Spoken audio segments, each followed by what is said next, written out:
Buen día, mi nombre es Crispino Ubaldo Hernández. Voy a presentar la práctica 14, diagrama lineal. El CPM es un acrónimo del método de camino crítico. El CPM puede incluir una relación de coste y duración de las actividades.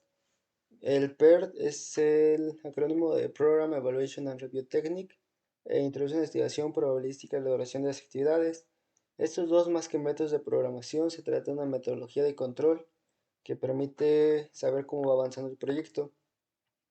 El LSM es un acrónimo de Método de Planificación Lineal y el LOB de Line of Balance Method. Ambos son métodos de planificación para proyectos repetitivos.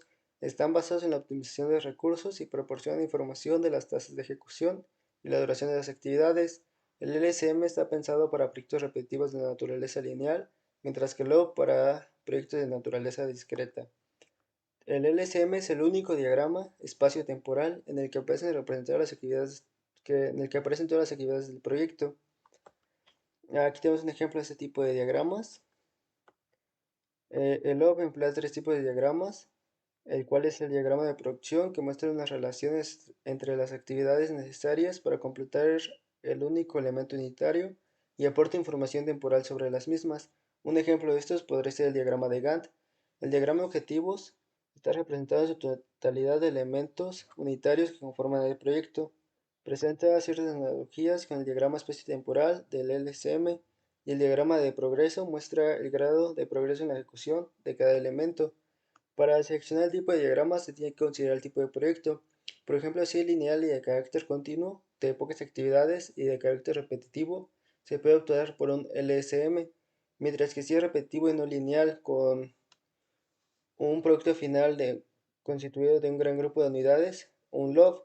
Si el proyecto presenta singularidades y complejos con un gran número de actividades y de naturaleza discreta, se utiliza un método de camino crítico y PERT. Si son proyectos sencillos con pocas actividades, se puede optar por un diagrama de Gantt. El diagrama LSM, las unidades en las que se definen, varían según las características del proyecto y cómo se va a planificar. Este es un ejemplo de un diagrama de LSM para un proyecto de una carretera con desmontaje y terraplén, donde cada actividad está representada mediante líneas o rectángulos. Aquí está otro ejemplo de este tipo de diagramas con un puente y túnel donde cada una de las actividades viene representada de distintas maneras. Por ejemplo, si es una actividad sencilla de carácter lineal, se representa con una línea, mientras que son actividades que dura mucho tiempo, su representación gráfica es un rectángulo, en uno de cuyos lados se corresponde a la longitud de espacio de trabajo, de tiempo. En la actividad que vienen siendo más complejas, se dibuja un paralelogramo en el que se muestra durante cuánto tiempo la selección de referencia. Si las actividades que ocupan una distancia constante de un periodo de trabajo específico, se representa con una escalera. Si las actividades se ven afectadas por circunstancias en su entorno, se representa con un aspecto irregular. Para el cálculo de la metodología PERG implica el cálculo de un algoritmo para establecer las fechas de inicio y de fin del conjunto de actividades para determinar el camino crítico. Aquí tenemos un ejemplo, un diagrama de Gantt, donde se utiliza solamente para actividades que no son repetitivas, y es decir, actividades lineales. Para el diagrama de PERT se utiliza una metodología en la cual se representan las actividades mediante flechas.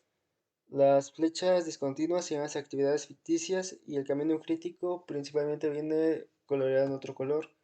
Aunque se mantiene un concepto de relación entre las tareas, se introducen también limitaciones. Las limitaciones equivalen a buffer entre dos actividades, las limitaciones espaciales del tiempo real, que separan el desplazamiento de las mismas. Para calcular el camino crítico se parte de una secuencia crítica. Se escoge la última actividad y se sigue de fin a comienzo hasta que se alcance en el punto de relación con su tarea predecesora e imponga alguna limitación, ya sea espacio-temporal. En este momento hay que saltar a la tarea predecesora teniendo en cuenta la limitación existente, y dicho salto puede ser horizontal en caso de que la limitación sea espacial o vertical en caso de que sea temporal. Se continúa de la misma forma hasta llegar al comienzo de la actividad de inicio. Y finalmente aquí presento las referencias donde obtuve toda esta información. Muchas gracias.